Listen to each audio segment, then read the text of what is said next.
Buenas noches a todos. Esta presentación que vamos a hacer hoy se encuadra en un ciclo que COFUEMA está haciendo desde más o menos el inicio de la pandemia, que se llama Conexiones, que se han presentado diversos autores y libros que en general han sido de mucho interés, muy valiosos, que al igual que el caso que nos convocan en el día de hoy. Yo quería decir, fue creado eso para justamente en el inicio de la pandemia, para que los socios de COFUEMA pudieran acceder a actividades que fueran culturales, que al no poder hacer nada presencial como estaban habituados en COFUEMA, realmente fue una cosa de bastante éxito, y bueno, seguiremos en lo posible ahora iniciando. Creo que esta es la primera actividad presencial de este tipo que se está haciendo, así que bueno, esperemos disfrutarlo. Yo voy a presentar brevemente a Jorge Chagas. Jorge Chagas nació en el 57, es licenciado en Ciencia Política, escritor, historiador y periodista. Trabajó en los medios Aquí, Alternativa, El Observador y La Revista 13. Es miembro desde 1997 del Taller de Literatura Rubén Dalva, que coordina Lauro Marauda. Ha publicado obras de investigación histórica y de ficción. Participó en el 2002 junto a Eduardo Galeano, Mario Benedetti, Mario Delgado Aparain, Hugo Borel y otros escritores de renombre en la obra colectiva El Cuento Uruguayo. En 2003 ganó el primer premio en el concurso anual de literatura del MEC y una mención de honor en el Premio Municipal de Literatura con la obra Gloria y Tormento, la novela de José Leandro Andrade. En 2008 la comparsa Ya Boqueña musicalizó el texto, ganando el primer premio del carnaval en su categoría.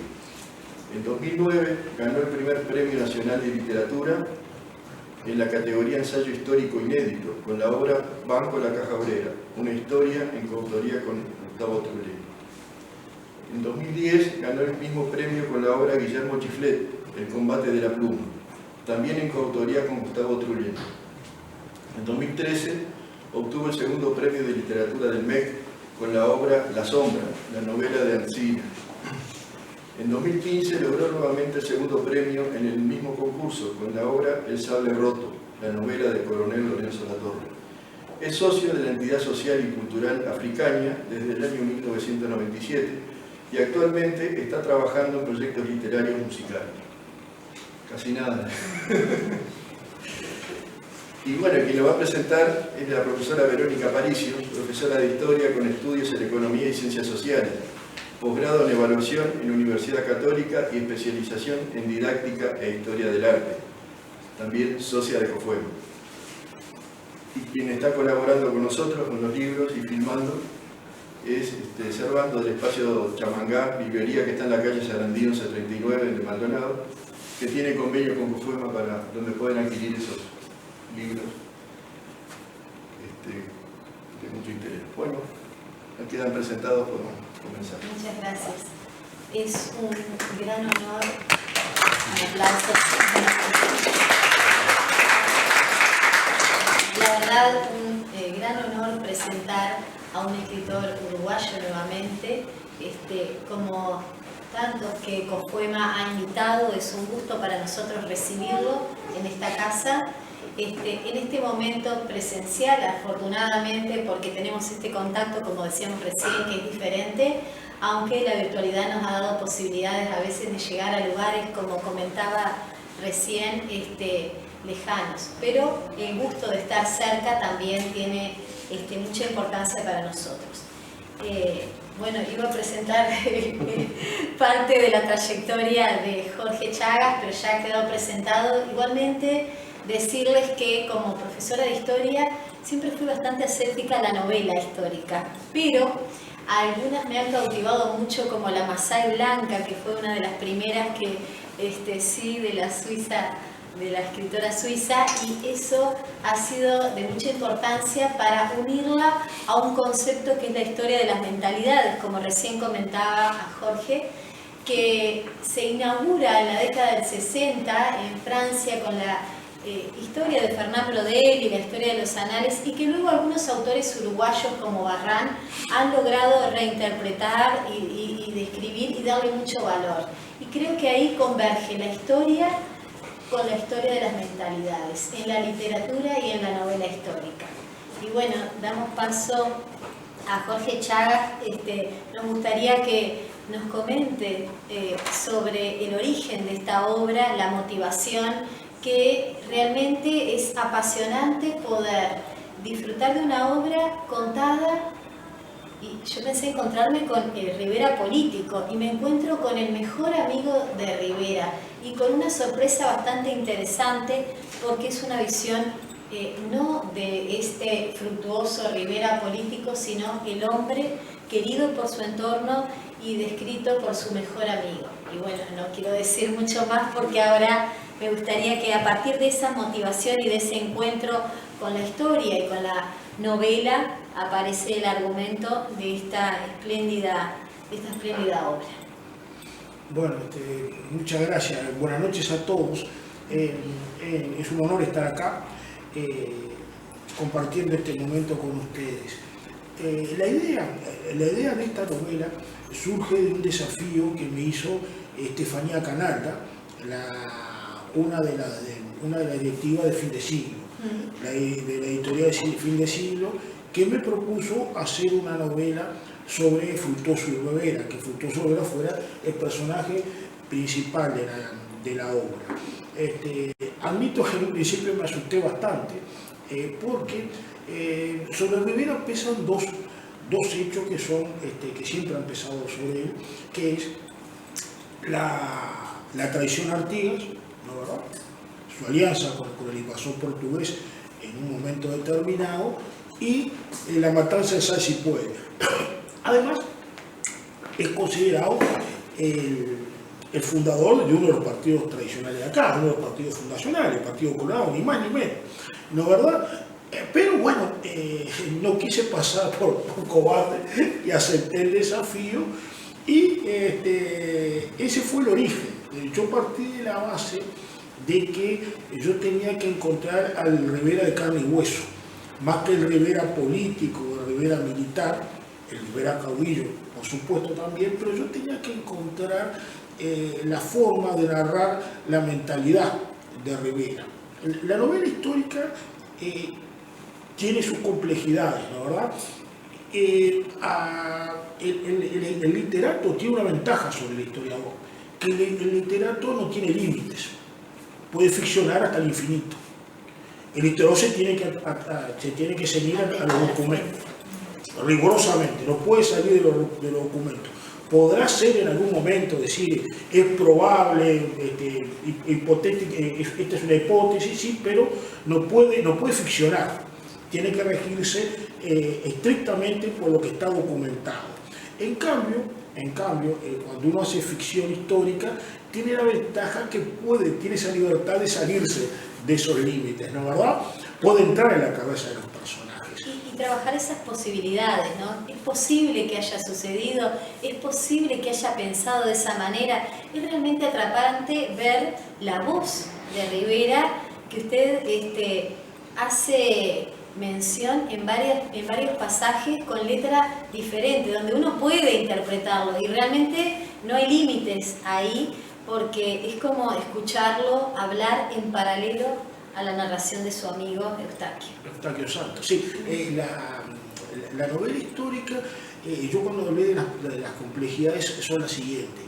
Yo no puedo, si yo hiciera una novela histórica, por ejemplo, sobre los años 70, yo no puedo poner un celular en los años 70, ¿verdad? Claro. Eso es obvio, eso es muy obvio.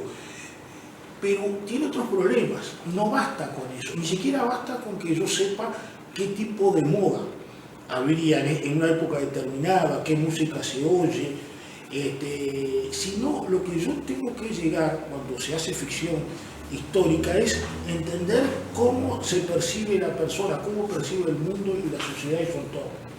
Entender la mentalidad de esa persona, donde hasta los miedos son diferentes, hasta lo que se le teme es diferente. Entonces, esa es la complejidad, entender cómo funciona, ¿no, verdad? En el caso particular de Rivera, obviamente que Rivera está en el periodo que Barral llama la etapa bárbara, ¿no? Es un mundo violento en el cual ni siquiera existe el Uruguay, como lo conocemos actualmente, lo que existe es la banda oriental. Y Rivera es un caudillo, como Artigas es un caudillo regional, en que su mundo es mucho más vasto que este pedacito, ¿no? Es una persona que se mueve en ese mundo, es un mundo premoderno, en que la violencia es señoría, es un mundo de caudillos, es un mundo que funciona con otra visión absolutamente diferente de la que tenemos actualmente, y esa es la clave, insertar a Rivera en ese mundo y cómo piensa él a partir de su percepción del entorno, ¿no? Y un desafío al lenguaje también, porque el lenguaje es osado, ¿no? Es provocador. A veces las palabras que encontré allí son, claro, en ese entorno era común hablar de ser el hijo amamantado, no sé ni quién es mi padre, no sé ni quién es mi madre, y tampoco me interesa saberlo, ¿no? Pero hay a un lenguaje más osado que no me atrevo a... Pero está muy interesante esa convocatoria de irnos ahí, es como viajar en el tiempo a través de una lingüística que provoca realmente, no sé si hoy podríamos citar esos pasajes en un libro de historia para estudiantes, porque era ese mundo bárbaro donde lo que se decía y se hacía era totalmente descarnado, ¿no? Sin pensar en la moral o en lo que iba a suceder después, ni en el pudor que se tenía para referirse a su familia, a sus padres, a sus hermanos. Y eso también implica meterse en el personaje y meterse en la mentalidad de la época. Exactamente, esa es una de las claves. Si el escritor logra eso, ya tiene, usando un término futbolístico, la mitad del partido ganado. Si se logra eso, ya el escritor logra meterse dentro de la cabeza del personaje. Después hay que hacerlo actuar. La novela histórica tiene una larga trayectoria. Me animo a decir de los tiempos de Homero por lo menos de los tiempos de Homero. El uso de personajes reales que interactúan con personajes ficticios es una cosa que a mí es un recurso literario, sí. Un recurso literario que a mí me agrada especialmente. Yo siempre pongo, por ejemplo, algo que me pasó. Hay una novela a mí que me gustó mucho, que leí hace mucho tiempo, que se llama La novela de Perón, de Tomás Eloy Martínez. Y la leí, me apasionó, me gustó muchísimo. Pero ¿qué pasó? Después, cuando yo estaba en facultad y tuve que leer Perón, porque tenía que estudiar en una materia de historia, tuve que estudiar el peronismo, tuve que hacer un trabajo de política comparada con respecto al peronismo y el vallismo, tuve que leer historiadores, ¿no? Y me acuerdo que uno de los primeros historiadores que yo leí, Joseph Page, un norteamericano que estudió muy intensamente a Perón, y yo decía, ¿pero dónde está, por ejemplo, Arcángelo Gobi? ¿Dónde está Norma Brodsky? Y yo decía, ¿cómo no aparecen en la historia esta que me está...? Claro, obvio que no iban a aparecer porque son personajes ficticios. Pero Tomás Eloy Martínez los creó de tal manera que parecen personajes reales, que interactúan en el entorno de Perón, ¿no? Y a mí ahí, ahí descubrí el límite, la frontera exacta entre la historia y la literatura. Es en ese momento. ¿Y Eustaquio Santos existió? Bueno, eso es pregunta que yo realmente nunca contesto. Porque entonces es como el mejor amigo. Es como el mago que cuenta que es como yo digo, el escritor en realidad es un mago, ¿no? El escritor, todos sabemos que cuando abrimos un libro de ficción, que lo que van a leer es ficción. ¿No, verdad? Gran parte es ficción, ¿no, verdad? Otra parte es cierta, porque necesitan personajes y pasajes de la historia nacional. Claro, hay un montón de trucos. Claro, hay un montón de trucos literarios, pero sería espantoso. Nosotros sabemos que cuando vamos a una función de un mago, obviamente todos sabemos que el mago no tiene poderes sobrenaturales. Es un truco bien hecho. Sería espantoso que después de hacer esa función y que nos deleitara el mago nos contara cómo es que hizo. Sería horrible que el mago quiera. Perdería el encanto. Por eso, perdería el encanto. Y el escritor es eso. Lo que sí es cierto es que el 16 de enero de 1854, alrededor de esa fecha, sí van a ser expatriados los restos de Rivera, o se espera, hay un mandato de que regresen de Brasil para nuestro territorio y ser sepultados acá, en tierra oriental. Y eso es un hecho que es real y están sus restos acá. Después este entorno es interesantísimo y lo que yo le comentaba, lo que me había cautivado y realmente impresionado era cómo Rivera describe el exilio, cómo lo vivió ese concepto. Y me gustaría que lo comentara porque es algo que no es una ruptura, sino una continuidad en la historia. Creo que no hay personaje histórico o época histórica donde el exilio se viva realmente como un castigo, como miedo, como terror, el castigo, el desarraigo. El castigo, los griegos decían que era el peor castigo posible, uno de los peores castigos posibles era el exilio, ¿no? Cuando uno está lejos de su terruño, de su patria. Votar el ostracismo, salir de la polis. Exactamente, eso es terrible. Y Rivera lo sufrió.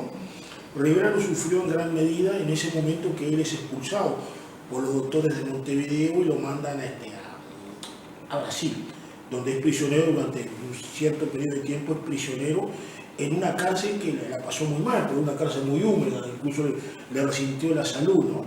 Él viene muy enfermo, por eso muere apenas cruza la frontera, él muere al poco tiempo porque venía muy mal de salud, ¿no? Lo interesante de Rivera, y ahí viene la parte interesante, cuando va la comitiva arrestado a Rivera, que eso está en la novela, que va Lorenzo Valle, es uno de los que van por orden de arrestarlo para sacarlo del país y las tropas de Rivera empiezan a caminar en círculo alrededor de la comitiva esa y bastaba un gesto de Rivera para pasarlo de vuelo a ellos. Y sin embargo Rivera no, Rivera que podía haber ahí resistido, acata la orden y se va. Se sube al barco y se va, lo sacan del país. Él dice, si eso el mandato yo lo acepto, ¿no? Lo que es interesante en eso, ¿no? Ese es un episodio que a mí siempre me pareció bastante interesante. No resistió. No resistió. Es un cuestionamiento como que muchas veces se le ha hecho a Artigas, ¿no? Se fue. Y dice, se retiró. Podría haberse quedado, podría haber tomado otras decisiones. Y al igual que Artigas dice, bueno, es momento de irse.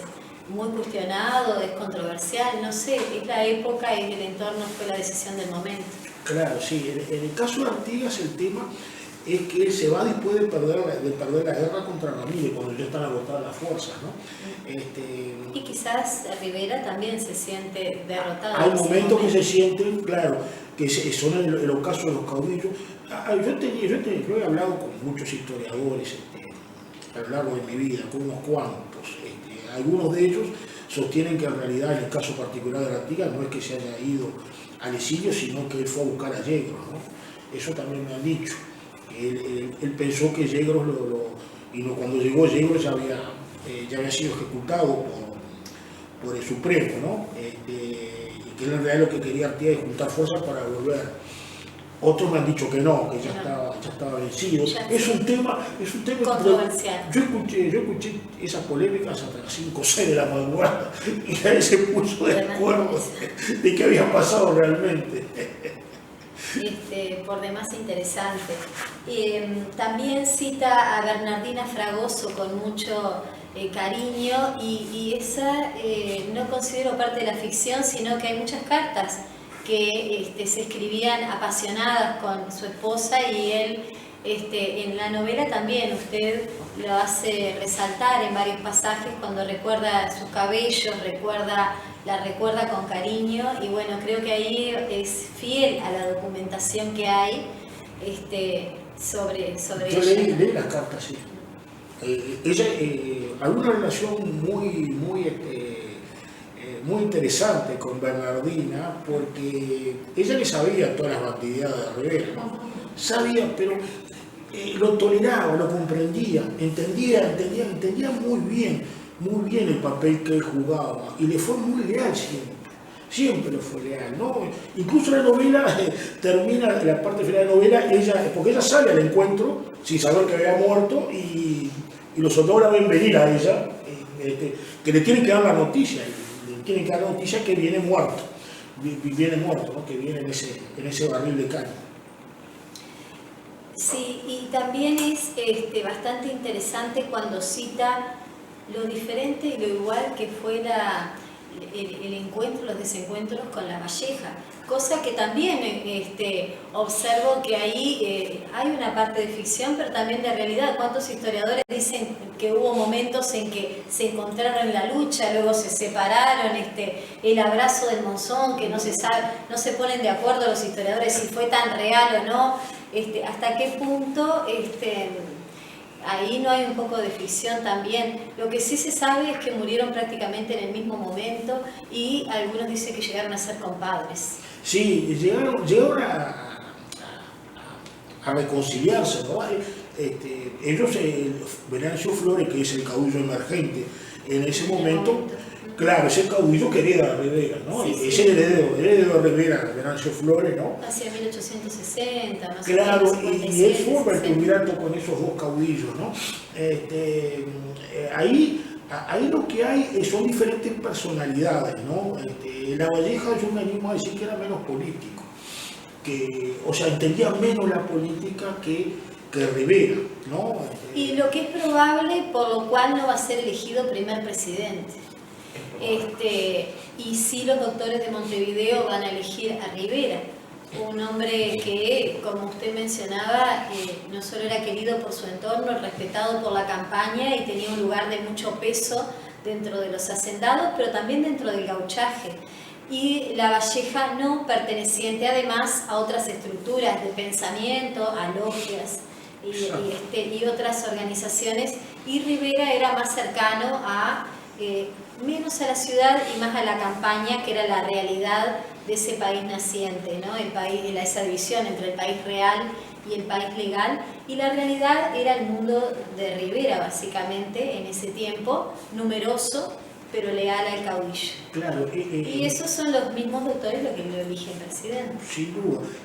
Lo que pasa es que muchos critican a Rivera, pues bueno, Rivera no era un estadista. No, Rivera cuando era presidente se pasaba cabalgando por la campaña. Sí, claro. Chamizo. Claro, pues eso, yo pasaba, sí, está bien que se paseaba, pero lo que pasa es que no había Estado. No había una estructura burocrática. La única manera, él no podía hacer nada acá. Él tenía que estar ahí con su gente cabalgando, tenía que llevar la presidencia a caballo, reunirse. Por eso yo a veces reconozco que Oribe tenía un sentimiento, tenía una perspectiva mucho más de estadista que de Rivera, ¿no? Trató de ordenar las finanzas, trató de crear una estructura mínima, tenía otro manejo mucho más ordenado. Le decían el amigo de las leyes, y parece que andaba con la Constitución sí, abajo del brazo, dicen claro, algunos, ¿no? Sí, para mostrar que era respetuoso de las leyes. Tenía un concepto mucho más estructurado, ¿no? Pero es un país que casi no tiene Estado, que a duras penas se puede mantener el orden. Y sí, en realidad los doctores de Montevideo, los hermanos Sobes, como le decían, la llegada que tenían hacia el interior era mínima. La conexión entre el interior del país y Montevideo era Rivera en ese momento. Es un país quizás hasta se sintió traicionado por esos mismos doctores que luego van a pedir el exilio. Sí, yo no tengo la menor duda que era un hombre amargado en ese momento, ¿no? Que sintió que le daban una puñalada por la espalda. Lo que pasa es que también es un país sin camino, sin elementos de comunicación. Yo una vez, hace un tiempo atrás, yo me acuerdo que estaba hablando con unos estudiantes de secundaria y no era referente a Rivera, porque yo todavía me había escrito esta novela. Ellos estamos hablando del tema de Ancina, el tema de mi novela La Sombra, ¿no? Entonces ellos me decían cómo era, ellos me preguntaban esa pregunta que yo siempre le tengo miedo y siempre aparece alguien que la hace, ¿no? Siempre aparece alguien que me hace esa pregunta que yo espero que no me la haga. Me dijo, ¿qué opinaba yo de los poemas de Ancina? Entonces yo le dije, le di mi opinión y no quedaron muy conformes. Entonces yo les dije lo siguiente, miren, ustedes imaginen cómo era el mundo ese en que está en purificación. Ustedes imaginen eso. Imaginen que no hay escuelas públicas, no existe la escuela. Imaginen que no hay lápices. no hay cuadernos, no hay nada. Para escribir ustedes necesitaban tinta y pluma de ganso y el papel era muy escaso. Saber leer y escribir, sabía el 1% de la población. El 1%.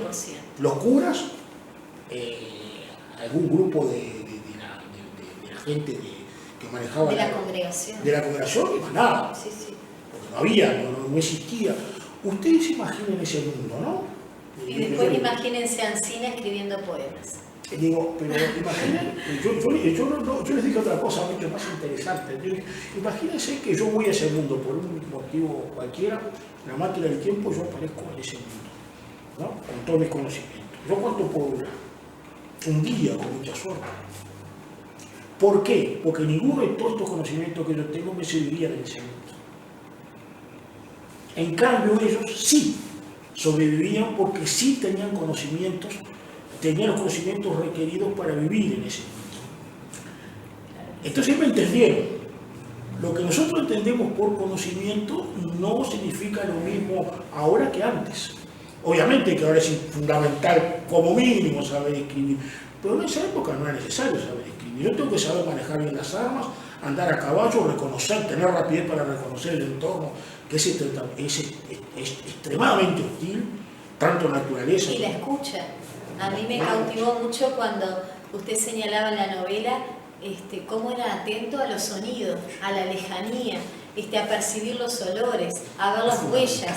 Era una atención constante a los sonidos del entorno para ver quién llegaba, quién venía, qué era lo próximo, qué era lo que iba a suceder. Eran cultos, pero no cultos como lo entendemos nosotros. Pero de su entorno, ¿no? Claro. Hay una descripción del paisaje maravillosa. Claro, eso es lo que conocen ellos, eso es lo que tienen que saber, yo les decía, y ahí sí, ahí me comprendieron, Y que sigue siendo de la misma manera. El conocimiento que tenemos nos sirve para este lugar y para vos.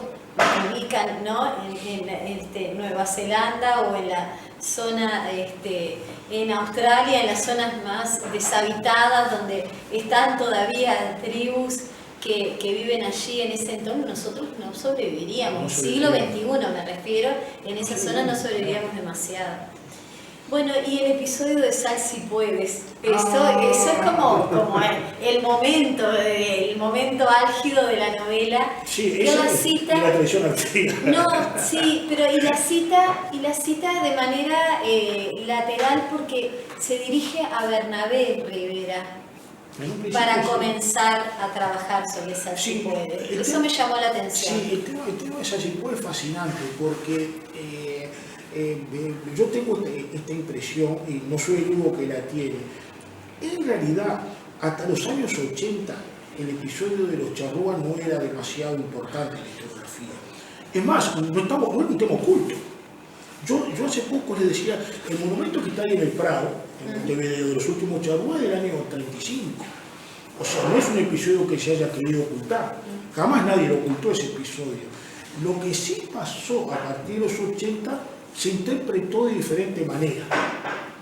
Eso es lo que pasó, a mi juicio, me puedo equivocar. Y creo que lo que ahí influyó es el arte. Es el arte. Porque uno fue la obra de Restuccia, Sal si puedes, de Alberto Restuccia, que fue una sensación, y la literatura, la ficción, Bernabé de Tomás de Mato. Ahí hubo toda una reflexión y una nueva mirada sobre, no solo sobre la matanza de Sal si puedes y el papel que jugó Rivera, sino también sobre nuestro pasado, sobre los pueblos originarios, sobre el tema... A ver cuántos charrúas eran, si realmente eran charrúas, como hablábamos hoy, cuánta población. Es más, los grupos como Conacha dicen, bueno, no quedaron todos exterminados en ese momento, aquella cuestión apocalíptica, ¿no? Después de Sal si puedes no quedó ningún charrúa sobre el territorio oriental. No, lo que pasó, ¿Por qué se revisó eso? Sí, lo que pasó históricamente, que obviamente eso lo deben saber muy bien ustedes que son profesores de historia, lo que pasó es que los hicieron caminar a las mujeres y los niños y los ancianos y los repartieron en un régimen de servidumbre en diferentes familias de Montevideo, y quien se llevaba una india joven se tenía que llevar un anciano, ¿no? Eso Eso fue así. O sea que lo que pasó fue un etnocidio. En realidad lo que pasó con la población charrúa es que se entremezcló con la población, con el resto de la población y desapareció la etnia. Pero no fue uno, no. Entonces, si puede, que se resume en la frase del cacique Venado, que recibe balazo por la espalda de Rivera, que dice Venado, Don Fruto matando amigos. El estupor del cacique Venado cuando recibe ese balazo, porque una cosa es que Rivera se hubiese enfrentado a campo abierto, bueno, ¿está? Otra cosa, una batalla, ¿está? Pero lo van a tomar realmente como una traición. Claro, otra cosa es que el tipo hubiese hecho una emboscada desde el punto de vista militar, bueno, ¿está? Pero no fue así la cosa, todos sabemos cómo fue, se invitaron a comer, a tomar, y le tiraron por la espalda. Pero esa frase del cacique Venado, yo siempre me he dado vuelta en la cabeza, porque sí, él habla de amigos, o sea que Rivera era amigo de ellos. Por eso que como algunas personas Julio Medina Sanguinetti sostiene que yo tengo buena relación con el doctor Sanguinetti, una relación bastante afable, él dice fue una operación policial. En todo caso, el jefe de policía era amigo de los delincuentes. Claro, porque ellos aceptan de poner las armas, acercarse, compartir un asado, beber con él. ¿Por qué el estupor de Venado que está diciendo está matando amigos, no está matando enemigos?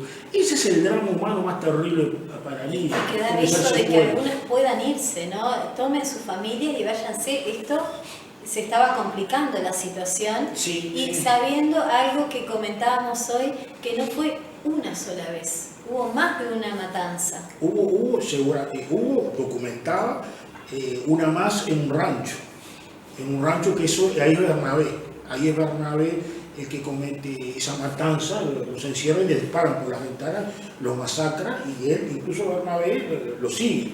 Esa fue el error de Bernabé, ¿no? Haberse cebado y haberlo seguido. Y ahí sí, Estaba como ensañado, dice en la novela, dice, estaba ensañado con perseguirlos. Y eso es lo que termina provocando la muerte de él, ¿no? Que le tienden una trampa y es capturado y ejecutado por los charrúas. Es curioso, porque en la novela de Tomás de Mato no murió así como dice la novela de Tomás de Mato, pero ahí está, eso es lo que me parece fascinante, cómo la ficción se convierte en realidad. Para muchos la ficción esa se convierte en realidad, pero eso es lo lindo de la literatura. Yo siempre cuento, lo he contado muchas veces, una anécdota absolutamente real. Yo les mencioné la novela de Perón.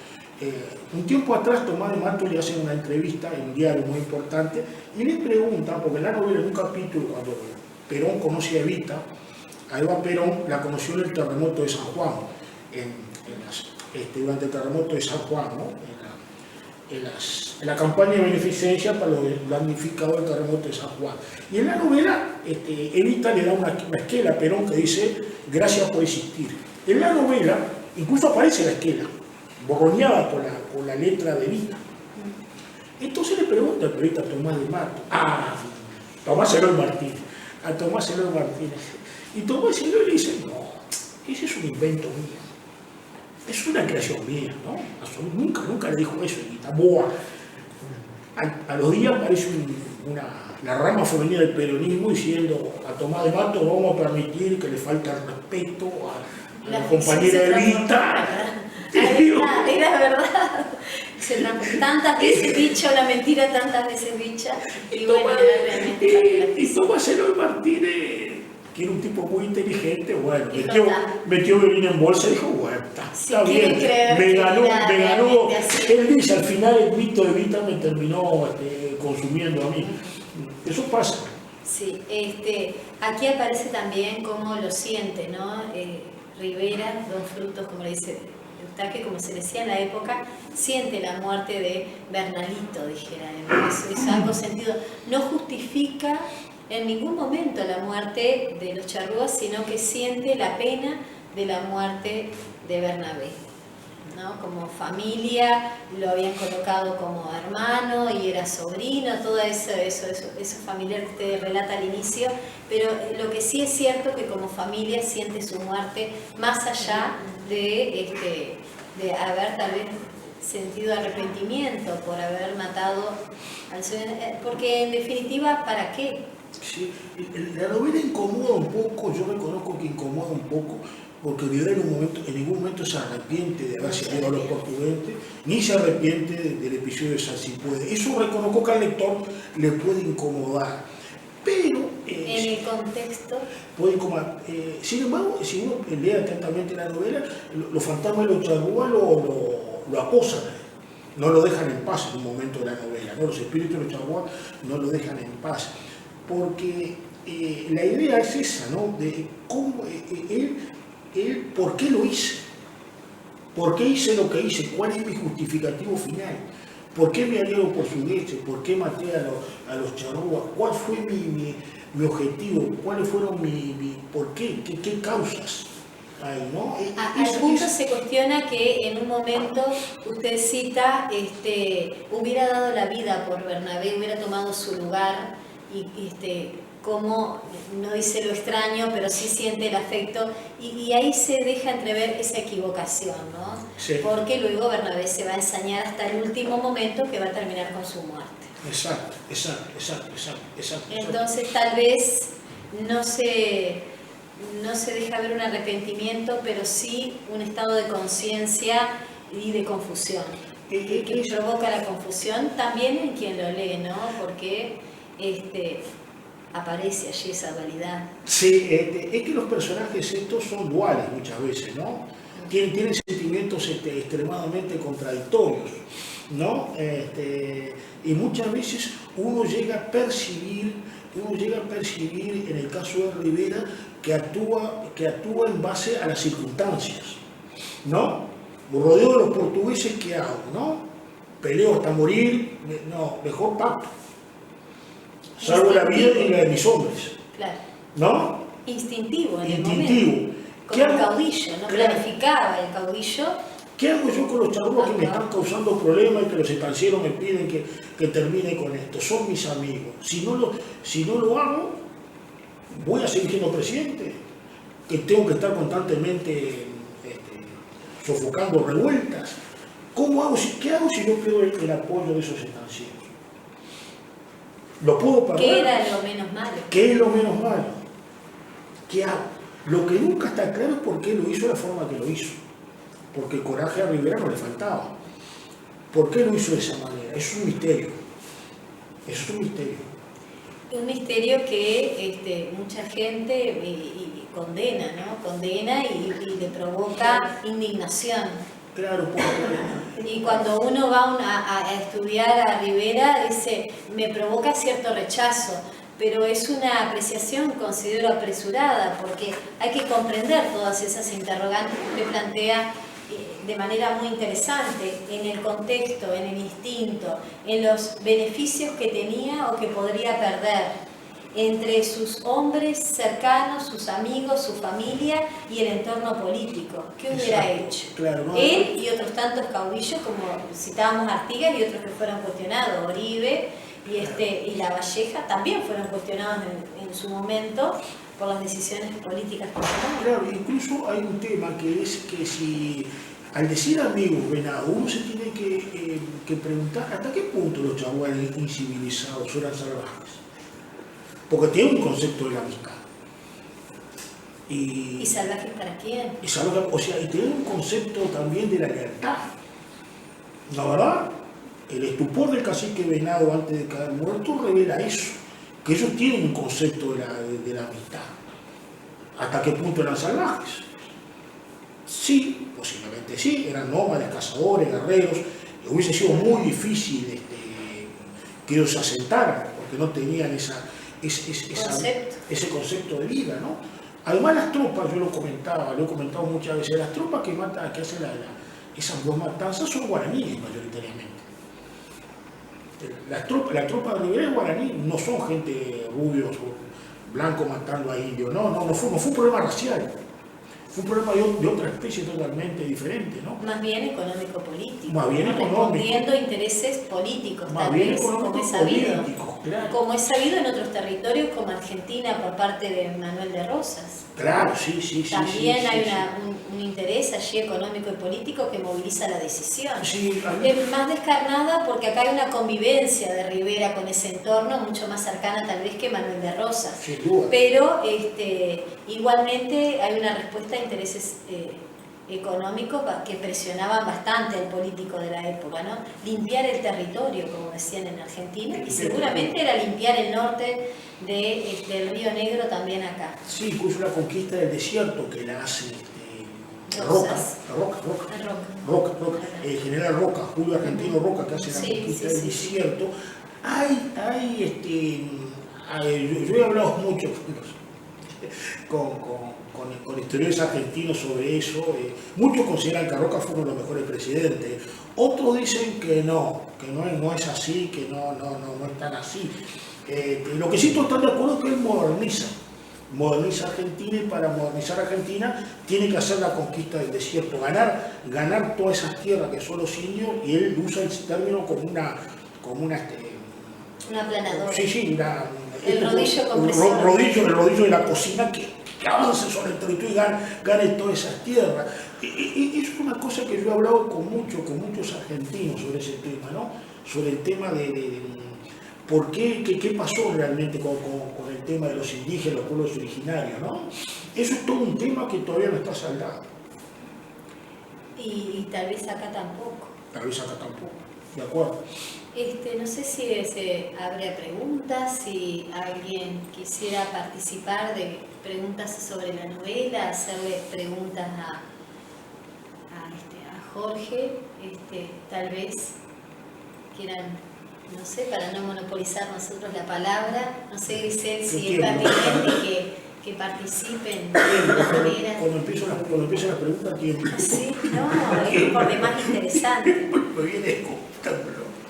Estaba pensando en una que escuchabas de Sal se puede, que recuerdo que también aclaraba algunos conceptos y tenía una mirada similar, era Maggi respecto de esta visión, ¿no? Sí, No sé sí. qué opina de esa mirada que tenía Carlos Maggi. De Carlos Maggi de Sal se puede. Sí. Yo a Maggi lo he leído poco, a Carlos Maggi. Sí, yo me acuerdo que él tenía una teoría que el caciquillo, que quiere con Artigas, sí.